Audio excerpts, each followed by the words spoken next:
Oh, that's F prime. That's not F. Oops. Yeah.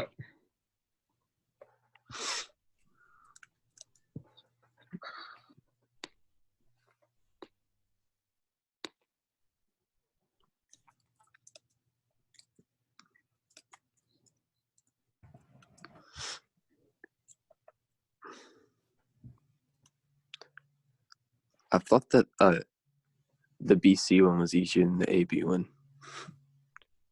I kind of thought so too. I mean, besides the BC topics which are taught in AB, but yeah. Mm-hmm.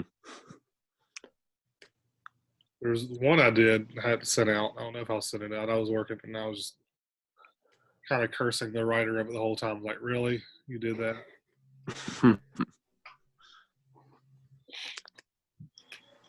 But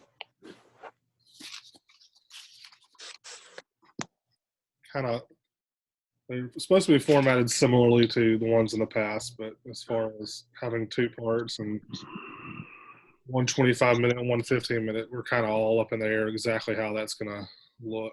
So doing the best we can to kind of give you a little bit of a preview of what it would look like.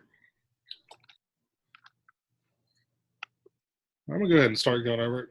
Couple of things, and I'll probably send the. I'll probably save the work and stuff as a PDF and put it on Canvas later.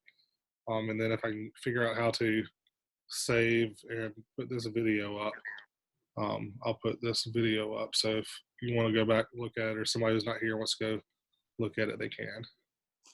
So I'm gonna go over the question first. And feel free if you have any questions, you can ask them. You can unmute yourself to ask questions. And I do have something at the very end, just kind of going over some of the procedures. I don't know if you've looked at any of that for any of your other tests, procedures of the day, all that uploading stuff. So share my screen with you.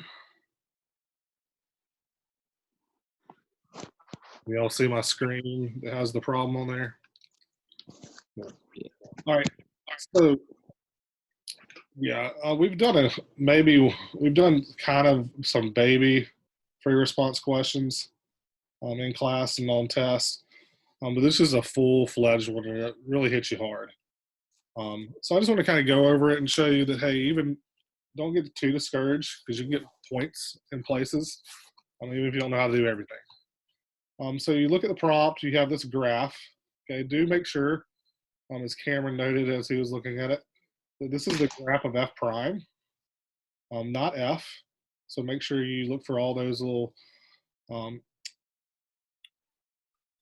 little marks. So this is the derivative of F. All right, then they say let G be this piecewise function where it's f of x squared minus 5 when its x is less than or equal to 3, and the other part for x is greater than 3. And it calls it a twice differentiable function, so that might be important somewhere later. On the closed interval -2 to 10, and it satisfies this condition right here that the original function, when you plug a 6 in, you get -4. The graph of the derivative is shown, and the derivative has horizontal line, tangent lines at 2, 5, 8, and 9, which are going to be important. And they give you the area of those regions. All right, so A, show that G is continuous at x equals 3. All right, so you're looking at this G function, you're going, okay, it's got to do with this F function, it's got this other thing, but what in the heck am I going to do? But just make sure, just think back. Hopefully you remember stuff. What does it mean to be continuous? Okay, to be continuous, you got to show basically 3 things. One of them has 2 parts to it. You need to show that G of 3 actually exists. All right, so G of 3, if you look at the G function right here, all right, you need to look and say, hey, where is the function defined at 3? The top part or the bottom part? And since we have the or equal to on the top part, it's the top part. So you got to say g of 3 is going to be equal to f of 3 squared minus 5. All right, so that's f is equal to 4. All right, I got how in the world am I find f is equal to 4? Or f of 4? I know f of 6, I got the graph of f prime. All right, so it turns out f of 4, you're going to use this as your starting out point. The f of 6 is equal to negative 4. All right, you know where the graph is of the function f at 6. You know it's at negative 4. And I just got to figure out, hey, if I'm at negative 4 here, kind of draw the original graph up here, where am I at 4? All right, and how you can do that is you can use that area, okay? And so f of 6 is going to be f of 4, excuse me, is f of 6 minus the integral from 4 to 6 of f prime of x dx. All right, because if you can imagine this, I know we talked about in class when we were talking about the antiderivative. If this function right here is the velocity function, okay, if you find the area, okay, that tells you how far you've gone. Okay, so the original position function f of t was position. What they've actually given you is the velocity graph. Okay, they didn't tell us all that here, but just kind of trying to make some connections here. All right, and so the area for the velocity, which is that integral thing down here, if you find that area, that gives you how far it's traveled. Okay, and so since we know f of 6 is equal to negative 4, all right, and the reason why I'm subtracting is because I'm going backwards. Okay, I'm going from 6 back to 4, so I need to subtract this area. All right, this area actually, it tells you it's what, 3? Okay, but since it's underneath the graph, remember the integral has a signed area, so we're going to say that's actually negative 3. Okay, so we know we're at negative 4, and then in the time period between 4 and 6, it actually went negative 3. Okay, so if you're going backwards here, you know that, hey, if I'm starting at 4 and I need to go down here, or so I'm up here somewhere and I got to go to negative 4 and I'm going down, it's going to be up here somewhere. And so negative 4 minus 3 is end up equaling to negative 1. So you know it exists there. All right. The next part about it is you need to find the limit. The limit must exist. All right. And with a piecewise function, you have something to the left, the less than, and something to the right, the greater than. And so you got to do both of those. You can say the limit as x approaches 3 from the left. All right, well, that's actually, from the left part, you're using that top part again. So that's actually the same thing as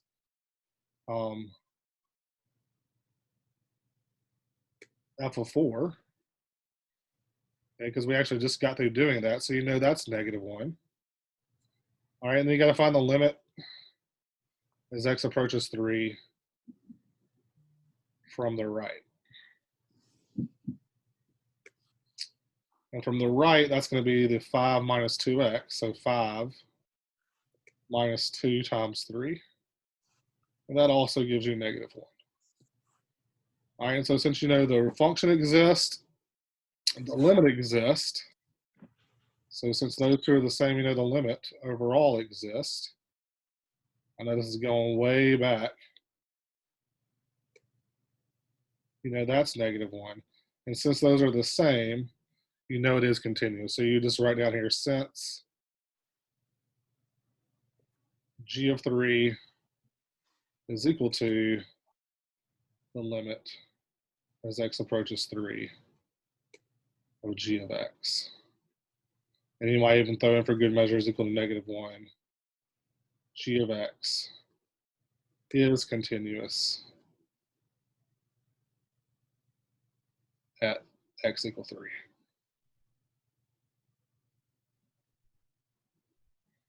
All right, and that would be that first question there. All right, and I'm looking kind of, again, this was made up by somebody and not the official College Board. So I kind of found a little bit of discrepancy how they were awarding points on this. This was a 3-point parter. You'd have gotten 1 point for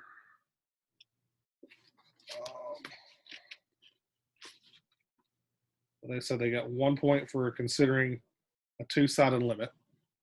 So even if you didn't find one of the sided limits, if you had on your paper, hey, I'm finding it from the left, I'm finding it from the right, they would have given you 1 point for that on this person's test.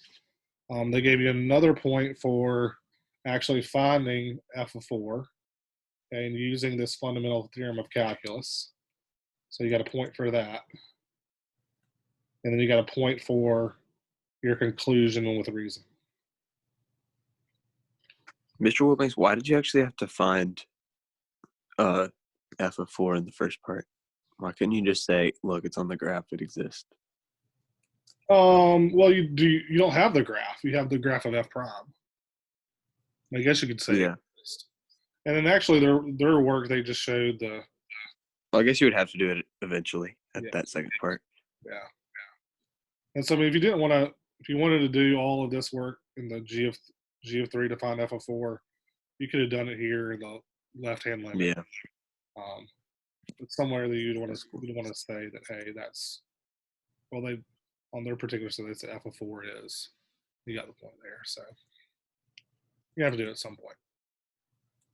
Any other questions on that particular problem that you care to ask? All right. All right, so we move to the B part. All right, find the absolute maximum value of f on the interval -2 to 10 and justify your answer. And again, you got to realize that the graph they gave you is f prime. So you can't just look and say, hey, it looks like it's over there at 4, whatever that value is. Or, hey, there's a value there at 2, which is 5. Okay, and so since they're looking for absolute maximum value, okay, you don't have to write EVT, but you might think about, hey, for absolute value, I can refer to the extreme value theorem, all right, which says that extreme value, okay, if it's a continuous closed interval, and since it's twice differentiable, it is going to be continuous and it's closed. All right, then I know I have to have an absolute max and I have to have an absolute min. And those can happen at one of 2 places, either at the endpoints, either at -2, at 10, or wherever there is a critical number. Okay, and so the first thing and the first point you would have gotten here is saying that, hey, I'm going to set f prime equal to 0. Okay, just making that jump right there got you would get you a point. And that's pretty consistent with the actual real AP problems in the past. Okay, because you need to know, hey, where's the derivative of 0? Because wherever the derivative is 0, that means you were turning around at that point. You had a slope of 0 on the original function, and so you're turning around. All right, and so if you look at your f prime, you can tell by the graph where it crosses the x-axis or touches the x-axis, and that happens at x equals 0, x equals 4, x equals 6, and also it looks like at x equals 9. All right, I would assume the actual AP problem, they would tell you for sure that, hey, this is where these points are. They would actually have points there.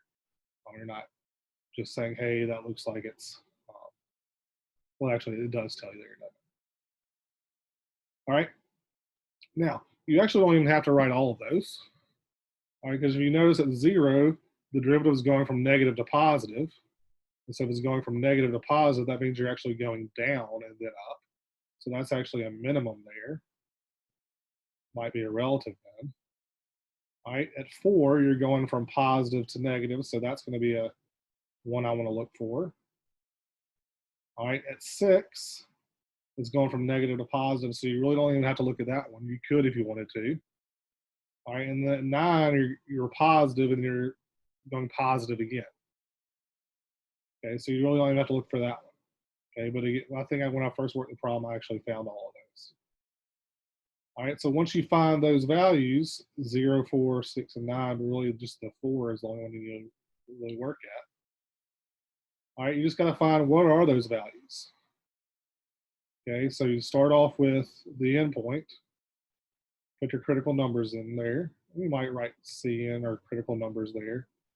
Let the reader know that this is what you're finding there. All right, then you want to find the actual function values there. So -2, the critical number, then again at the 10. All right, and so you got to find those values. So f of -2, all right, f of 4, and f of 10. All right, now f of 4 we actually already did in AVART, so you don't have to show the work again. You can say, hey, f of 4 is -1. All right, you might write there from part A. You don't have to. If you found it in part A, they're going to know what you're talking about. All right, but f of -2, all right, the only thing we know, or we actually know f of 4 is -1. So we can say, hey, if I start at f of 4, all right, which I know is -1, I just need to go backwards some more. Okay, so since I'm going backwards all the way to -2, I need to subtract, since I'm going back in time, the integral from -2 to 4. I need to take away all of this area to the left, just like we did on the A part, f prime of x dx. All right, so since f of -2 we knew, or f4, excuse me, was -1, and I'm subtract. All right, and then if I look at this area up top, between 0 and 4 is 11, and it's above, so it's positive. And then down here, this area at the bottom between -2 and 0 is 5, and since it's below, we'd say -5.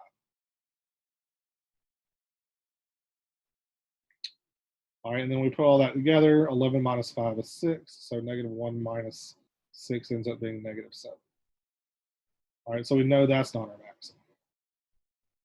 All right, and then for f of 10, again, we could either start off with f of 4, or you could start off with f of 6 since they gave it to you in the problem.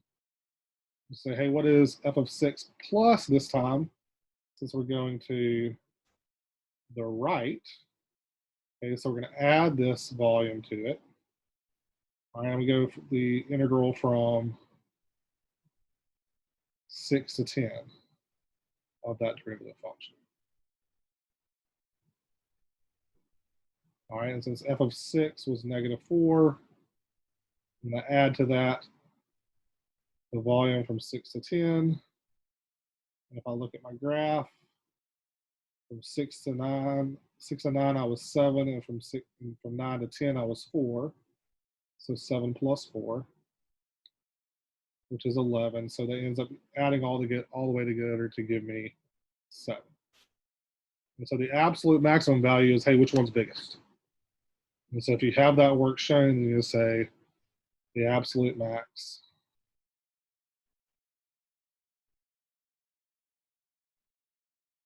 is f of 10, which is 7.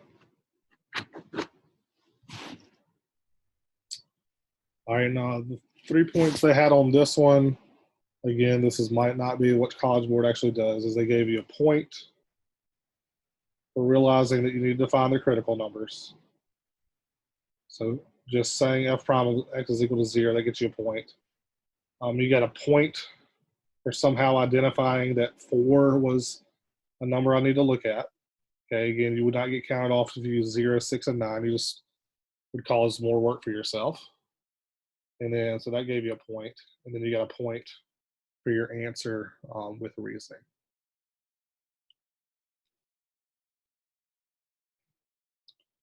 All right, one thing I didn't like about the problem is that kind of tested two of the same type things using that area on the graph for it.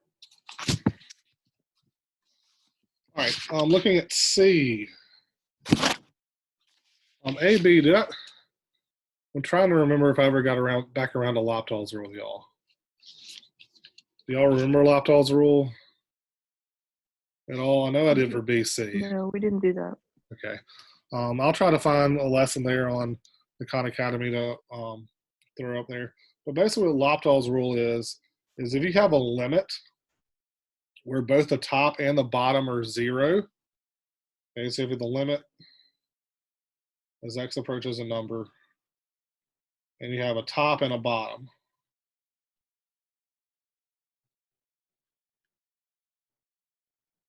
all right? And if both of those are 0 or both of those are infinity, okay, and either infinity or negative infinity, well, in class when we did them, well, sometimes you could maybe do some factoring, get away from them, or if you had infinity on the bottom, it was another thing. If it's 0 over 0, infinity over infinity, it was indeterminate form, so I really couldn't do anything with it.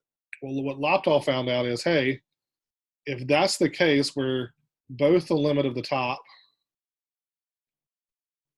so the numerator limit of f of x as x approaches a, if that's 0, and the limit as x approaches a of the bottom, if both of those are 0, I can actually find the derivative of the top and the derivative of the bottom separately, not doing a quotient rule here. And whatever that limit is, that's going to give me the answer. All right, so this is another tricky problem here. All right, so it tells you that you could actually evaluate limit using L'Hopital's rule, which if you haven't seen it, sorry, you're going, what the heck is that? Or La Hospital. Sometimes people don't have the S there, doesn't really matter. All right, so it tells you that this function for x not being 3, that's a horrible function. So you can find the limit using L'Hopital's rule. Find f of 3 and then evaluate the actual limit. All right, so define f of 3. All right, we know, okay, since it tells you that you can use L'Hopital's rule for it, either the top and bottom are both 0 or the top and bottom are both infinity.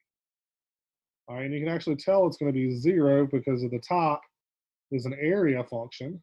If you threw 3 in there, this interval would go from 4 to 9. All right, and you can tell, hey, there's actually a finite area between 4 and 9. It's not infinity. All right, so you know that this top thing is going to be 0. And so since I know that, I also know that the limit as x approaches 3 of the bottom part, 3e to the 2 f of x plus 5 minus x. I know that's got to be 0 as well. All right, and since that's 0, all right, and you can just plug in the 3. That's your first thing to try to do on the limit is try to plug it in. So this becomes 3e to the 2 f of 3 plus 5 minus 3. You know that's 0. If you add the 3 over and then divide the other 3 over, then you know that e to the 2 f of 3 plus 5 has to be equal to 0. Oh, excuse me, not 0. 1, because you add the 3, and which will give you 3, and then divide the 3, which will give you 1. All right, and if you remember your exponentials, e raised to the 0th power is equal to 1. So you know that 2 f of 3 plus 5, that exponent of the exponential has to be 0. All right, and from there, if you subtract the 5 and divide by the 2, you get that f of 3 is negative 5 over 2. All right, and so that got you a point there. Okay, finding that. All right, now to actually find the limit, all right, the second part of that question. All right, you know L'Hopital's rule.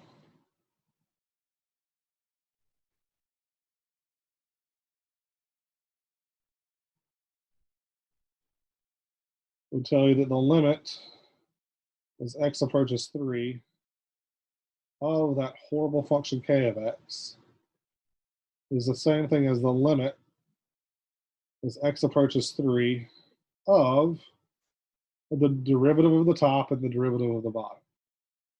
All right, so the derivative of the top, that coefficient 3 is going to be there. All right, and then one of your fundamental theorems of calculus says, hey, if I want to take the derivative of an integral, all I got to do is plug in the top part and then take the derivative of the top part. So you're going to have f prime of 3x times the derivative of 3x, which is 3. All right, and then minus the derivative of 4x, which will be 4. Is it f prime or f? F prime. Yeah, Explain. because you're taking the derivative of the integral. So what the L'Hopital's rule is you're taking the derivative Oh, never mind. Okay. of the integral. Yes, I get it. Yeah. So that's undoing this part, and whatever is inside here, this is maintained. Okay, when we did lessons, usually we didn't have an F prime in there. AP just kind of, they really were wanting you to think through all this. Okay. I mean, and that's a tricky, really, really tricky. All right, and then you do the bottom. Okay. Maybe a little bit easier. You have the 3, which is the coefficient. All right, for exponentials, your derivative is, rewrite the e part. So e to the 2f of x plus 5 times the derivative of the exponent.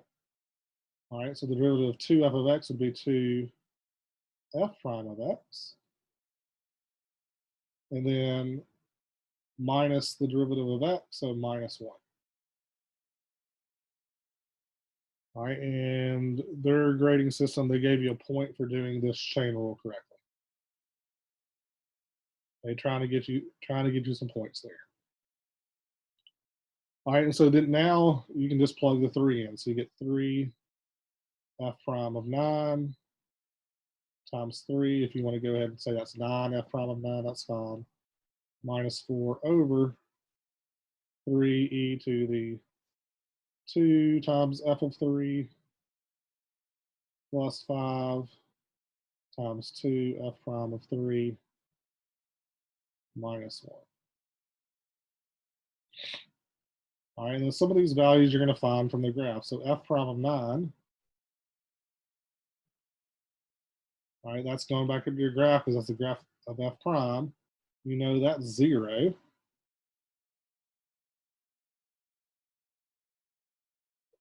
All right, so it's f prime of 9 is 0. This whole 3, f prime of 9 times 3, that's actually going to be 0 minus 4 on top.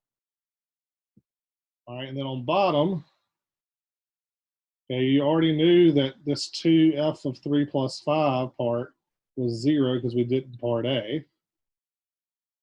Okay, so e to the 0, which is 1. So you got 3 times 1 times 2 times the f prime of 3. I go back up to my graph. At 3, it said it was 3.5. So I'll throw that in there. Minus 1. All right, and if I were you on the problem, I would stop right there. Okay, if you wanted to go ahead and write it, figure all that out, what the actual number is, it ends up being a negative 1/5, I believe. Okay, but I would totally stop right there. Once you've done all the calculus, all right, you don't want to stop at the line above because you actually have numbers into functions and you got to actually figure out what those are. But once you just have numbers and adding and subtracting and multiplying and dividing, and even exponentials, you could just totally stop. Okay. And so you would get 1 point for the f of 3. They gave you 1 point for doing the correct derivative on the bottom, and then 1 point for your answer.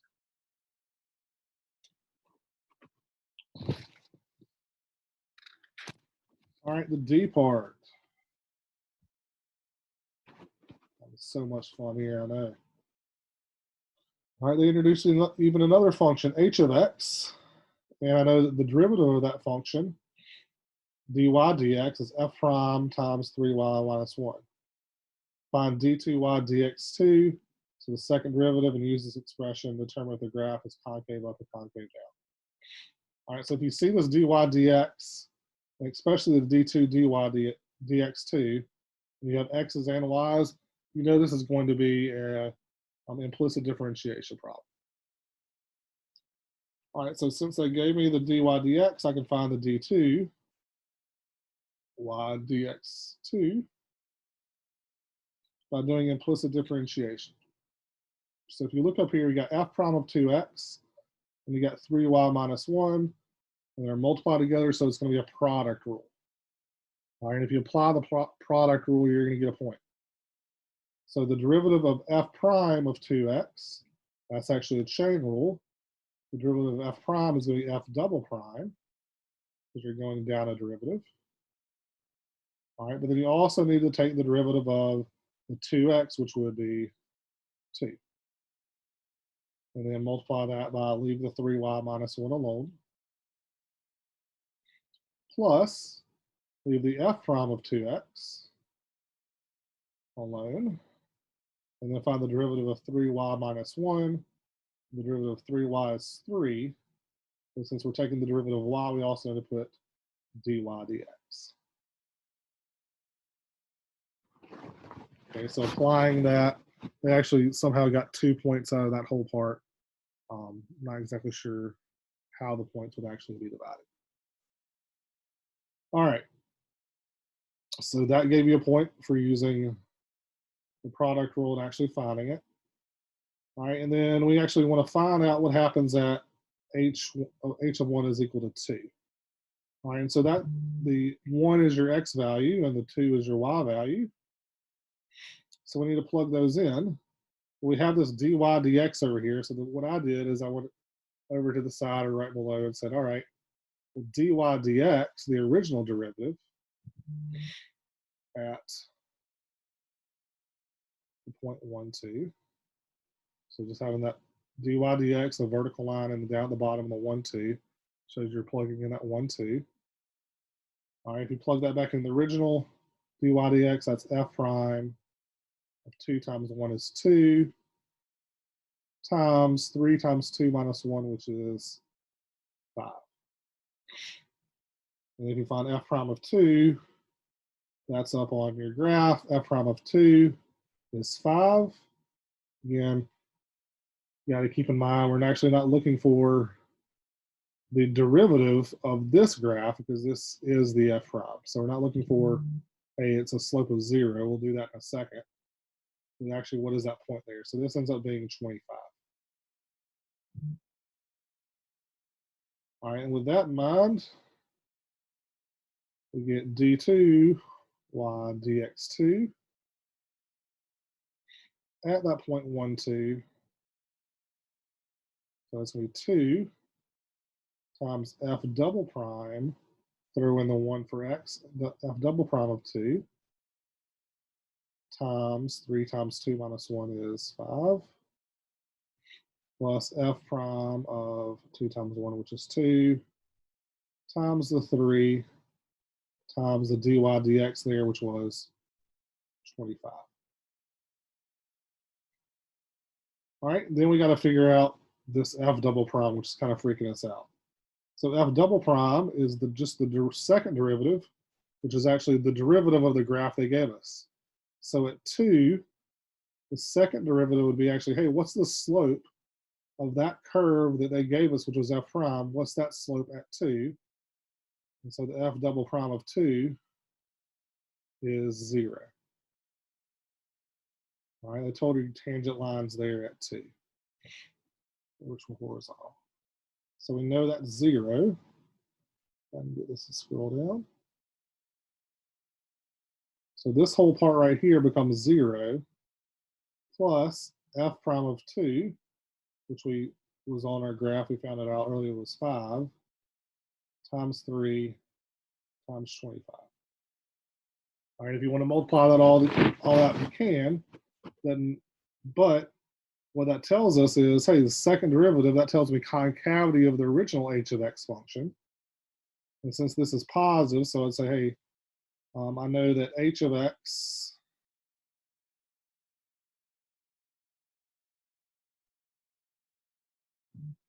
is going to be concave up because, or excuse me, concave up at h of 1 equals 2 because d2y over dx2, second derivative at 1, 2 is greater than 0. And I would not actually multiply that out. I would just say, hey, that's positive. Let me not make a mistake and write a different number than it's actually supposed to be, but I know it's positive. If we're concave up and concave down, that's all I really care about. All right, so that is that one. Another beast of a problem.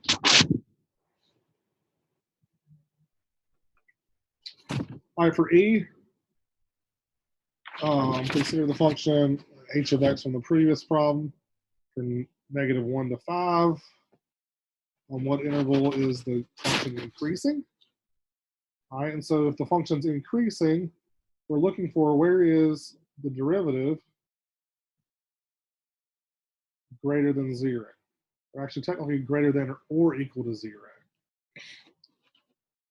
Because the function is increasing if the slope is either positive or 0 for just a small moment in time.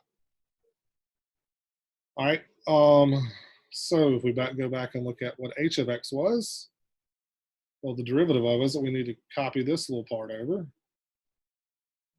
All right, we know that dy dx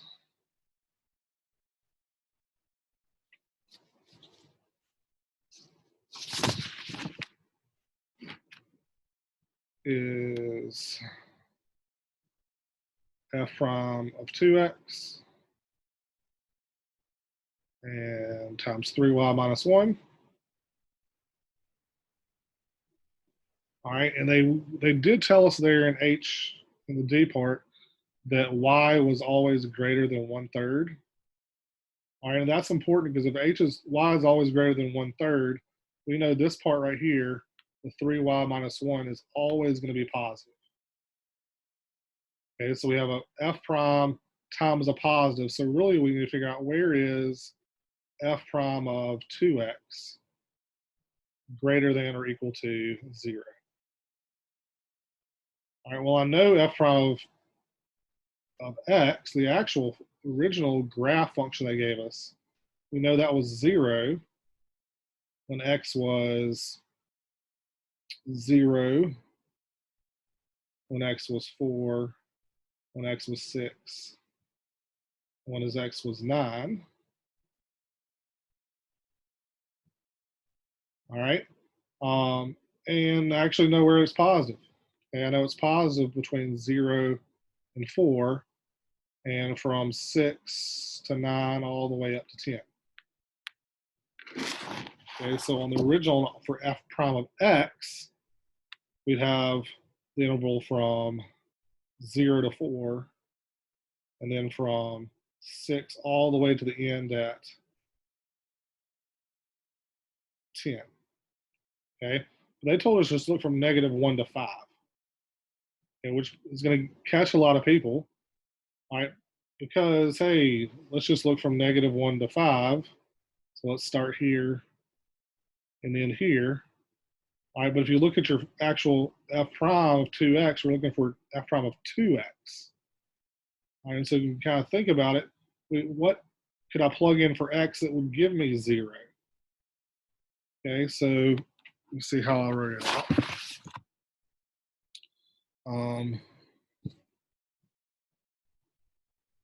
So you can follow along here.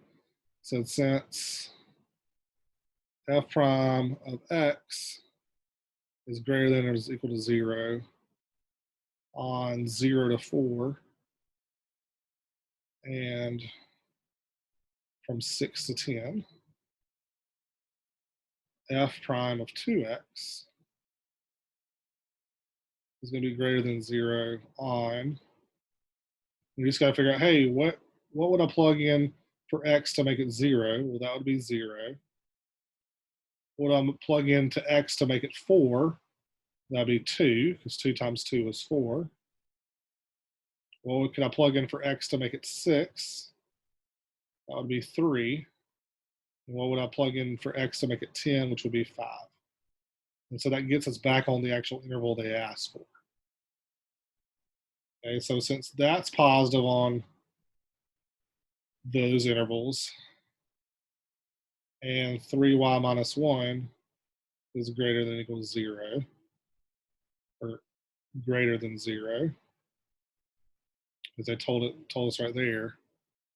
Therefore,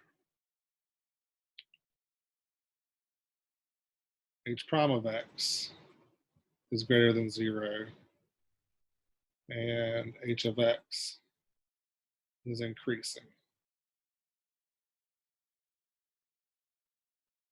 on those intervals, 0 to 2, and from 3 to 5.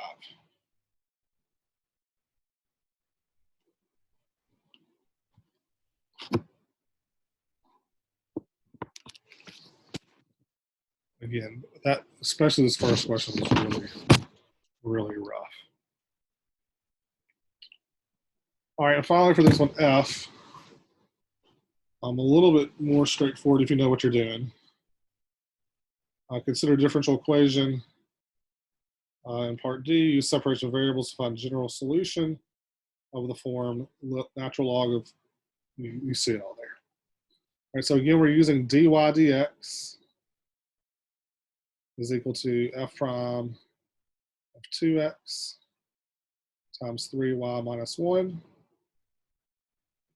All right, and hopefully for AB, y'all did these in COD.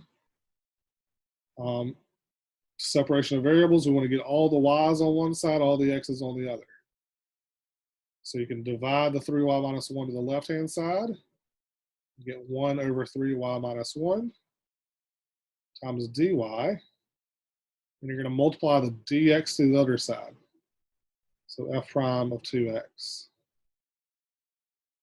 dx on the other side. All right, and you would get a point for separation of variables. Getting that far gets you a point. So even if you can't do the whole thing, try something. Maybe get a point somewhere. All right, once you do that, you're going to take the integral on both sides. All right, on this side, you have a 1 on top and 3y minus 1 on bottom, so that's a natural log one. Kind of hints out there for you right there. Okay, the only thing is, we knew that the derivative of u over du was the natural log of the absolute value of u plus c. All right, so we got to keep in mind, what's the derivative of 3 minus 1, which is 3. And so I might come over here and say, u substitution, let u be equal to 3y minus 1. So du is equal to 3 dy. All right, we had a couple of different ways of doing this in class. You can either put a 3 up here and counteract it with a 1/3, or go ahead and divide the 3 over and make it 1/3 du is equal to dy. Okay, and so you can change this whole problem into 1 over 3 minus 1, 3y minus 1 becomes u, and then the dy becomes 1/3 du. Now we'll just bring the 1/3 out front. And so when you take the antiderivative of that, that gives you the 1/3 out in front, the natural log of the absolute value of the u, which was 3y minus 1. And you have that side done. All right, on the other side, okay, fundamental theorem of calculus, the antiderivative of the derivative is the original function. Okay, but we also have to worry about a little u substitution in here as well, because we have 2x, not just x. So on this side, if you let u be equal to 2x, then du would be equal to 2 dx. Again, I don't have an extra 2 hanging out in front, so if I brought the 2 to the other side, I get 1/2 du is equal to dx. All right, and so this side becomes f prime of u, and then the dx becomes a 1/2 out in front, a du over here. And you might, if you're gonna actually write the u substitution out there, you might want to go ahead and say, hey, this is u sub 1, u sub 1, u sub 1, u sub 1, u sub 1, and then call this one u sub 2. Okay, or hey, throw a v in there for good measure. All right, but then when you take the antiderivative of that, you got the 1/2. Antiderivative of the derivative becomes f of u, which was 2x. And then you don't forget your plus c. And so we're almost to the form they told you to leave it in. They just didn't want to have anything out in front of the natural log. So if you get rid of the 1/3 by multiplying by 3 to the other side, you end up getting the answer natural log of the absolute value of 3 minus 1 is equal to 3/2 f of 2x plus c.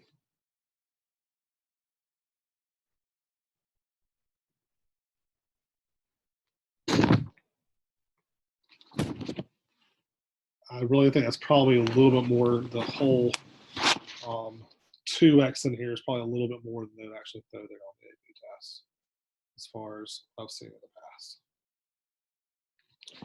All right, so that was question 1. That was supposed to take only 25 minutes to do. It has taken us a lot longer. Of course, I was explaining stuff. It's not possible. Yeah. Well, and I'm going to go over some of the guidelines they told us. If you don't get it all done, that's fine. Hey, don't freak out. You'll still be able to get a 5 even if you don't complete every single question. Okay. And again, this was somebody's attempt at writing one. It might not be that bad. It could be as long. Hopefully not quite as bad. All right, the second question I thought was a little bit more accessible. If my memory serves me correct, I did it all on one page. I'm gonna write small. All right, so let's look at it. They gave you some data. So a large pizza chain delivers pizza from 6 p.m. to 2 a.m. on a Friday night. The rate of the pizza chain, the rate at which they receive calls is C prime of T. That's hundreds of calls per hour.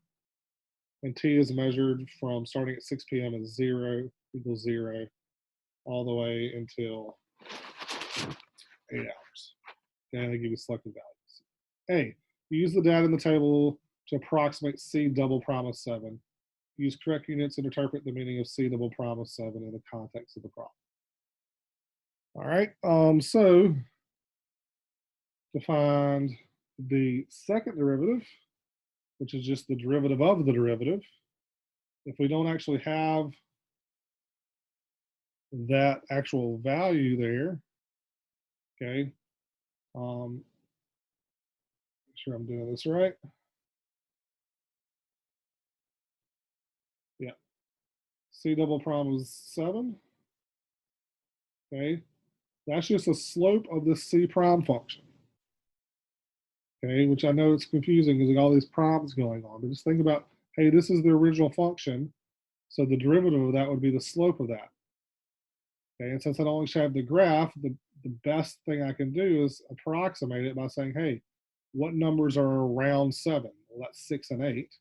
So C double prime of 7 ends up being C prime of 8, which I have on the graph, or on the table, excuse me, minus C prime of 6 over 8 minus 6.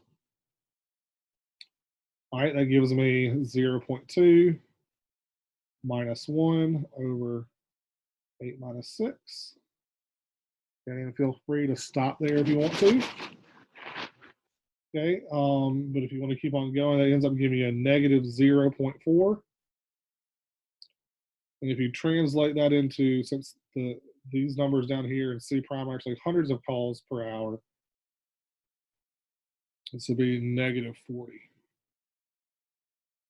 All right, we get a point for getting to right here. All right, your other point for this one comes into interpreting the meaning with correct units.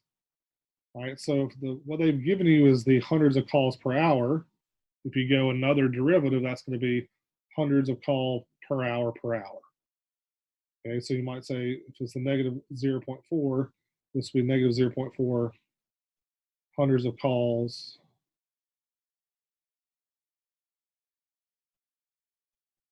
per hour, or just per hour squared.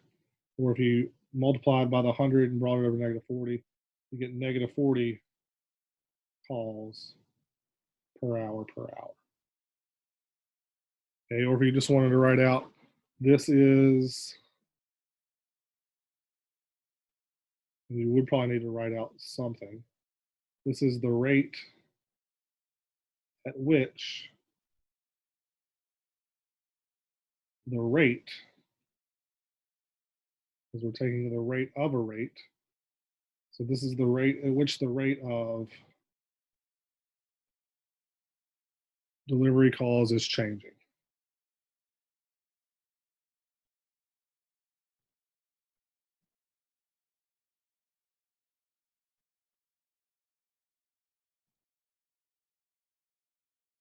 And if you didn't want to put your units up here, you could say, you could throw in there in hundreds of calls per hour, or calls per hour.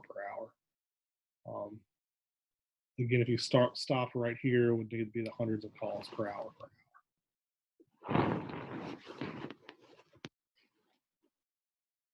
All right, the B part.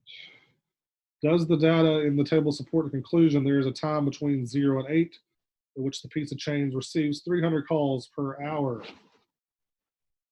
Okay, you got to read the chart correctly since these are hundreds of calls per hour. That means, hey, at time 0 at 6 o'clock, I'm getting 500 calls per hour. This is 450. This is 250. This is 100. And this is 20. All right, and there's not a whole lot of this problem. You just got to see it and remember it. But you would need to say here that, hey, it told me that C prime was differentiable. So since C prime of T is differentiable, all right, there was one of those theorems we talked about in class. If something is differentiable, I know it's continuous.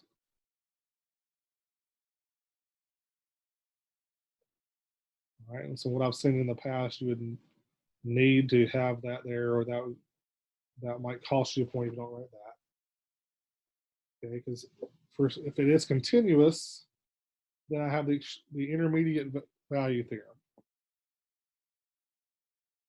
Okay, intermediate value theorem, if you remember, says, hey, we've got a graph that starts here. Let me do it more according to what we got going on. We've got a graph that starts up here at 500 calls per hour. And then at time 8, I'm down here at 20 calls per hour. And I know this graph is continuous. Okay, so it doesn't go up or down, or it doesn't have a stop or an asymptote going on. But somewhere in between there, it's got to cross 300 because it's got to go from 500 down to 20. So by IVT, since 500 is equal to C prime of 0, which is greater than 300. Thank you, whoever is taking over my screen. Is greater than C prime of 8, which is 20. There exists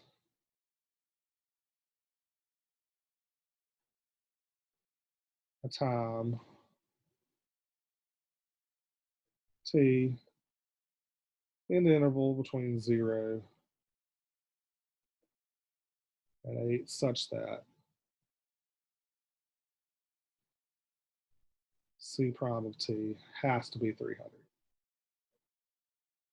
Okay, making sure you know that theorem. That's what this question is. I've seen questions like this in the past that ask that.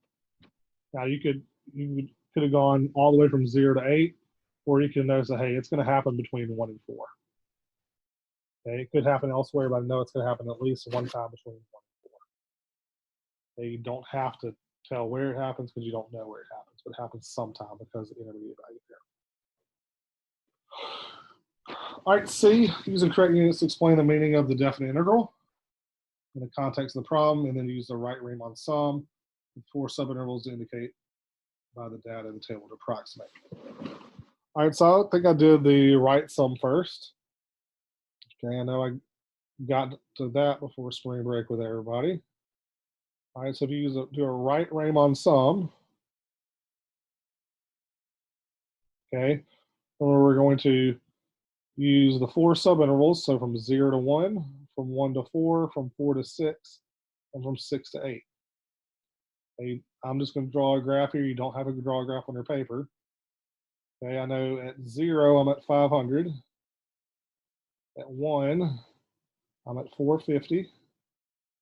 At 4, I'm at 250. At 6, I'm at 100. And at 8, I'm at 20. And so the right Riemann sum says, hey, let's find rectangles that coincide with the height at the right endpoints. This is not drawn to scale. All right, so you take the first interval, which is a distance of 1. So you have 1 times what's the height at the right endpoint, 4.5, plus the next interval from 1 to 4, which would be 3. The right endpoint, which is 2.5, plus the next interval from 4 to 6, which is a length of 2, times the C prime of 6, which is 1, because that's the right endpoint. And the last interval from 6 to 8, which is 2, and that right endpoint, which is 0.2. Okay, and again, I would stop right there. I would not take my time to multiply that out. It's not bad. Okay, it ends up being 14.4. Okay, or you could translate to multiply it by 114, 140. All right, but you got to remember, hey, if this is the rate of calls per hour as far as interpreting it, this is the rate of calls per hour, and if I add all that up, that actually tells me the actual number of calls that happen. Okay, calls per hour going up a function, so it just tells me the number of calls. So this tells me that this represents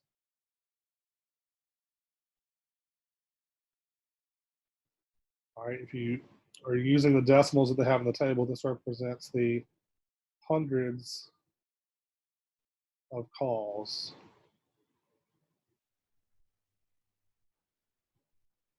that came in.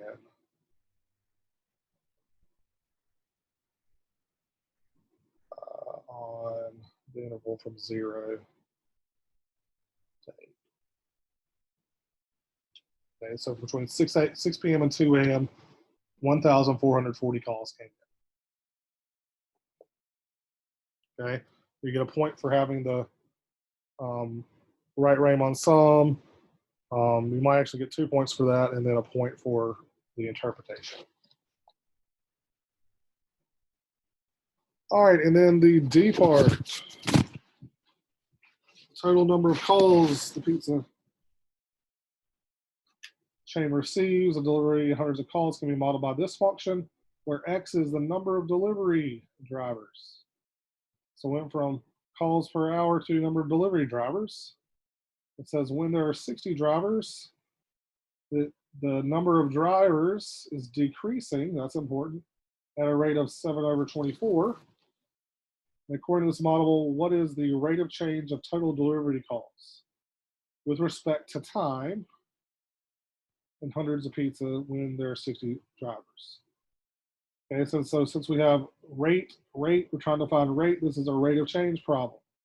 So we need to figure out what is df dt. Okay, the number of calls with respect to time. And so df dt is just going to be the derivative of x, or derivative of f of x with respect to t. So maybe df of x of t. And then come over here, I need to take that derivative. And every time I see take the derivative of x, I got to use dx dt. All right, quotient rule. So I got low, which is 200 minus 2x. The derivative of the top, which is 2x. And then I also need to have a dx dt in there because I'm taking the derivative with respect to time. It told us in the problem. All right, minus high, which is x squared. Derivative of the low, which is negative 2x. Again, another dx dt because I took a derivative of x. And then on the bottom, I got 200. Is it 2x or just 2? It is. I made the same mistake when I did it earlier, and I crossed it out, but I wasn't looking at my notes. It is just negative 2. Thank you. Derivative of negative 2x is negative 2, not negative 2x. And so 200 minus 2x squared on the bottom. All right, and so if you did that, you got a point. And then finding df dt when I know that the x is equal to 60, I'm going to throw a 60 in for all my x's. So I got 200 minus 2 times 60. Again, you can write it all out, 200 minus 2 times 60, or 2 times 60 is 120. 200 minus 120 is 80. If you're scared you're going to do the arithmetic wrong, then just write it all out. 2 times 60 is 120. All right, and then this dx dt. Well, they told you right there, x was the number of drivers with respect to time. It was decreasing, so your dx dt is going to be a negative 7 over 24. When I worked the problem out, I totally screwed up the decreasing and forgot the negative part. So negative 7 over 24 minus x, which is 60. So I would say 60 squared. I don't want to mess up the number of zeros, perhaps. Negative 2. Another negative 7 over 24 for the dx dt. All over, that ended up being 200 minus 120, so 80 squared on the bottom. And if you really feel like it, you can multiply that out. You can have a calculator the day of the test. And again, I would totally stop right there. Negative 49 over 64.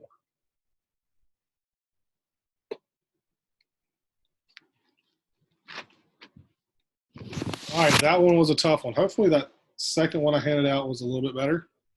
I'm planning on trying to throw at least one or throw a question at you a day for the next week, since the test is coming up a week from Tuesday. Any questions on that?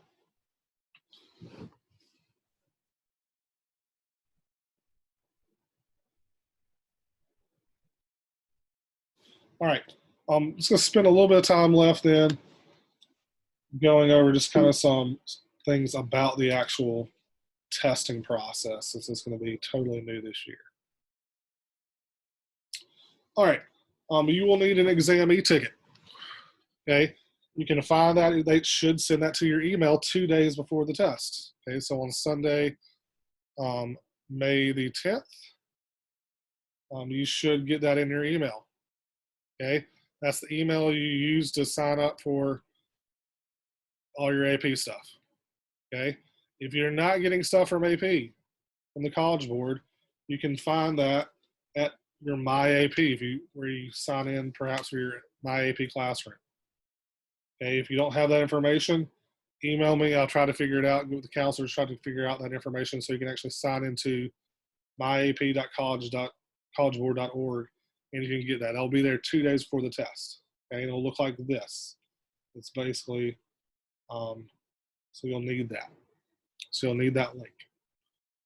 It's personalized to you. It's not transferable, so don't give it to a friend to try to take the test for you.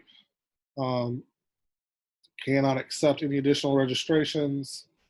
That shouldn't do. And make sure your May e-ticket email in case you need to request a May makeup exam. Okay. We'll talk about that a little bit more later. So you'll need that. All right. Again, May 12th is when your test is. It's at 1 o'clock Central Time, and they request you go ahead and get on by 12:30. Okay. Give yourself plenty of time to do all the sign-in processes. Okay. All registered students have been scheduled for these May dates, whether or not they originally requested for a late testing exam. All right, unless there's a significant conflict, you should test in May so that if something goes wrong in the process, your internet goes down, okay, you get really, really sick and have to go throw up during the middle of the test. You don't have, and so you don't actually get to it. Something happens, your power goes out. You have June as a backup. Okay. If you can't test on one of those dates, just don't use the e-ticket, and you will automatically get a e-ticket for the makeup testing in June. Okay, but they're really suggesting go ahead and try May so that you have a fallback in case something happens with your internet, something happens with power, something happens that day. Okay. Just some things to think. It won't be more difficult than the other years, like a 3, 4, or 5. Blah, blah, blah. Just stay calm. Not graded on a curve. It's not based on how everybody else does. They have people who are do testing stuff for a living, looking to see how this cut score goes. And the main thing here, don't worry if you don't complete all parts of the question. Okay, it's designed to give you as many different chances to demonstrate what you know. Okay, so if you don't get through all of it, don't freak out and totally screw up the second part. Okay, you don't need to complete the entire question to get a 3, 4, or 5. Okay. What I would do is if you're going through there, you look at part and go, I have no clue what I'm doing. Try it for a minute or two and then move on to the next one, because part F might be easier than part A or B. Okay, you never know. You're an AP student, you're a resilient problem solver. When receiving part of a question that feels unfamiliar to you, stick with it. Maybe asking you to use knowledge and skills to analyze a new situation. That's what all AP is about. Okay, which makes AP hard is you got to look at stuff from a different perspective. As far as actually taking the test, there are 3 options. You can either type a response, save it as a PDF and attach it.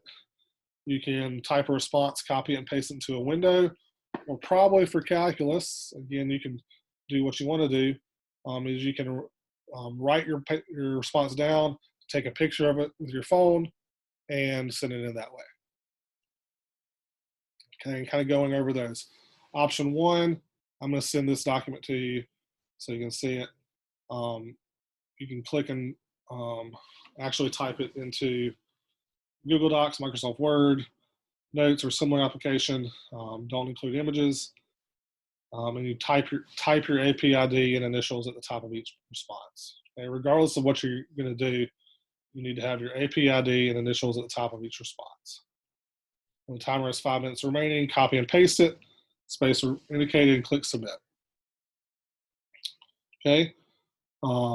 You might need side-by-side windows. If you're going to use a computer for anything, Chrome, Firefox, Safari, or Edge. And which questions? Internet Explorer, they said if you have a Microsoft computer at home, Internet Explorer is not compatible with the testing, AP testing. So no Internet Explorer.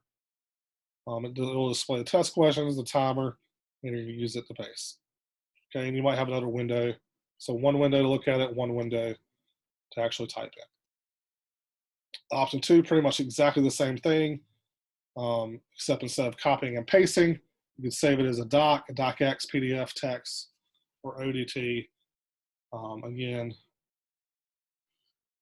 typing your AP ID and initials each page, and then saving it and putting it up. Okay, you might want to, if you're going to do that option, do an automatic save so nothing happens going on. Okay, option 3, which if I were doing would probably be what I would do,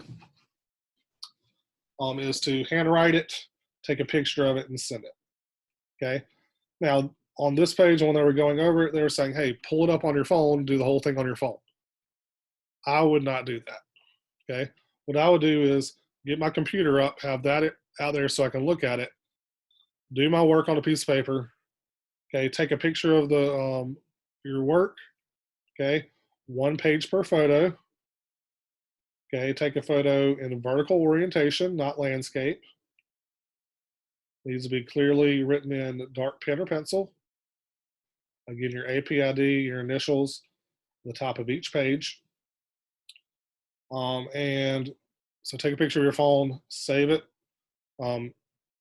email it to yourself, have your email up and ready to go on your computer so you can find those pictures, and then you would attach those pictures. Okay. Those need to be either PNG files, JPG files, or JPEG files. Okay. One thing that's going on, and the College Board has said no to it for as far as I know right now, don't save your pictures as a PDF. And I know there's a scanner apps that you have, they don't want that. Okay, something about it not rendering correctly, or maybe it goes with their cheating, checking for if you're cheating. Okay. If you have any issue on the day of exam, okay, you'll be directed to an online AP testing request form. You can also access this form right here. Also, you can also this out. You must have your original e-ticket and submit the form within 48 hours. We'll review your form and get back to you. Okay, do not call AP services. It won't be going on. Okay, rest assured they will receive approval if sickness, significant interruptions from family members, battery failures, power outages, technical disruptions. Note though, simply not having time to submit a response is not acceptable. All right, 5 steps. I'm just going to try to go through this real quickly. 1, 2, 3. Review your contact information. Check your tech. Practice submitting your response. Gather what you need for your exam.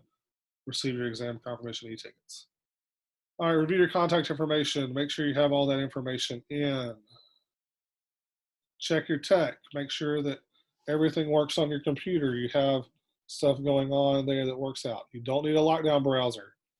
I don't know what Grammarly is because I'm a math teacher, but if you have Grammarly plugin on your computer, you'll need to remove it to test. You won't have graphs or diagrams. Using a smartphone will require scrolling back and forth when a question, which would be kind of tricky. Decide if you're going to type what you're going to use. We recommend turning on auto save. If you're using cloud document like Google Docs and want to attach your document, copy and paste, you'll need to download your response in one of the approved formats.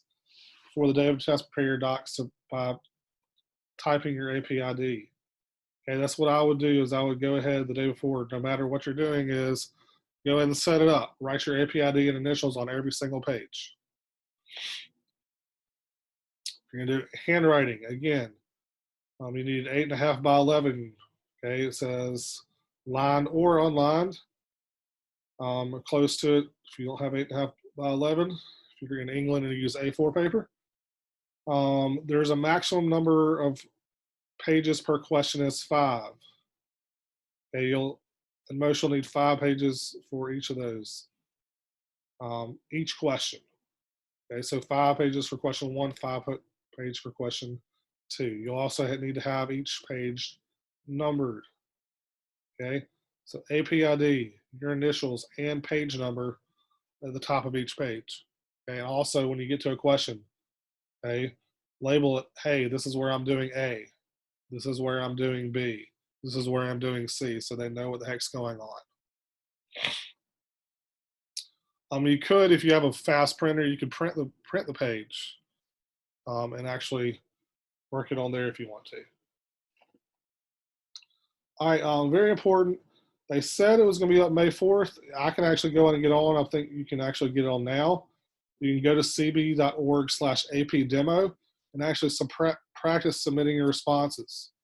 Okay, I would try doing this. I would try seeing how long it's going to take me to take pictures, email them to myself, and upload them. Okay. what you need for the test, all that stuff there. Again, I'll send this information out to you. If you're going to type, I'll send this document to you, keyboard and tip sheet, so you can get some of those cool, actually calculus symbols up there. Again, I would not be very comfortable typing on a calculus test. Okay. You can use your notes or study guides. I'm preparing some stuff to send you out on Monday. It's kind of just some synopsis of some stuff. You can use a calculator, but you don't need it. I don't think shared study notes is going to be a problem, but if you have shared study notes, you've got to have them downloaded on your computer. Can use the internet if you wanted to, I guess. It would be a waste of time and put you at risk of exam violation. You cannot copy and paste stuff. Okay, it's going to waste your time. On exam day, again, 30 minutes before, this is how the questions are. 25 minutes to do the question. A pop-up timer will come up and say you got 5 minutes to submit your response. Stop working. Okay, I know some of you are completists and want to finish everything.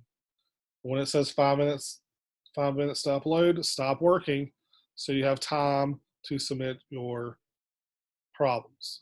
Okay? Not having your problems submitted in the 5 minutes is not an excuse to get a makeup test. That's up to you. Okay? And this, once you have it submitted, it will sit there and let the timer run out till the next question. It'll automatically pop up once the time is run out. Okay?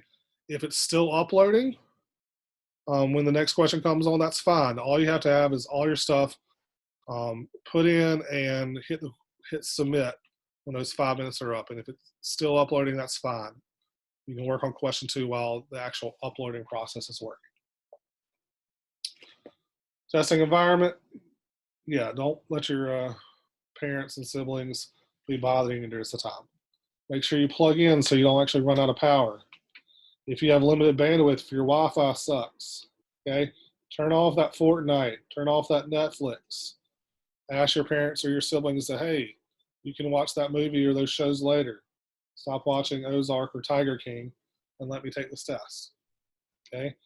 Make sure you have the checklist, which again, I'll send to you in your requirement documents next to you. Just talk about exam security for a second. They told they're going to be really diligent trying to make sure that people don't cheat. Okay? If they catch you cheating during the test, you might see something pops up and say, hey, we think you're cheating, and they're going to log you out of the test. Okay? Or they might find it later. Okay? They're actually going to send the work to the teachers on May the 26th and allow us to look over it and say, hey, I don't think that's her work. I don't think that's his work. Okay? And they will notify any colleges that you've put on your AP stuff as to, hey, I caught Jessica cheating. Just to let you know. This is kind of how it's going to look. AP, you're going to enter your AP ID when you go to check in for the test. Click continue. You'll fill out some information, just some security checkpoints, and it'll tell you how long it's going to be for the test. You just kind of sit there and wait for the test. Okay.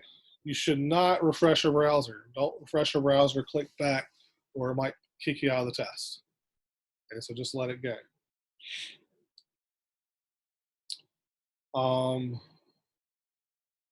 Blah, blah, blah. There, exams one of the question. Will not be able to move on to the second question until time is finished up for the first question.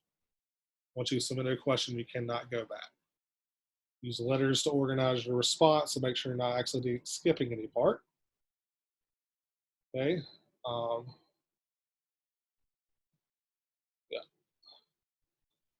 You will see timers on the day of the test. Time left to submit work. And it'll turn red when there's 5 minutes left to do it. Okay, stop your work and submit it. I don't want you to not get credit. You did all this brilliant work and actually didn't get it actually submitted. There's 3 things that'll pop up: text files, photos, or cut and paste. Hopefully you're all familiar with browsing for a file and finding it on your computer, uploading a photo, And again, you can go to that demo and practice this. And they even have the timer set up so you can practice it to make sure you don't screw everything up on that end. If something goes wrong, if you accidentally close your browser, device crashes, lose internet connection, click your exam ticket again to return to the exam. If you feel like it had negatively affected your time, then you can contact them to request approval for a makeup. Okay, do not refresh your browser or hit the back arrow. Do not call customer service because it won't be up and running. All right, I tried to run through that as quickly as possible. It was an hour-long webinar that I watched that gave me the information. Any questions you have now? I know sometimes when you take like a picture with your phone, it's like that weird file format, like HEIC or something. Yeah, they want those JPG, PNG, or JPEG. Okay, So, I gotta figure out how to not do that. yeah, so that I would practice before May 12th. Take some pictures, send them to your email, see what files what kind of format they're in. Hey, look, if it happens, look up, hey, how do I change my phone to do that? All right. Okay. Please get on the AP demo to try it out. Make sure that you're not messing up the day of the test and it screws you up. All right. If you have any questions, email me, send me a reminder. I'll try to get back to you if I have the answers. And y'all have a great weekend. You too, Mr. See ya. Wilbanks. Bye. See ya.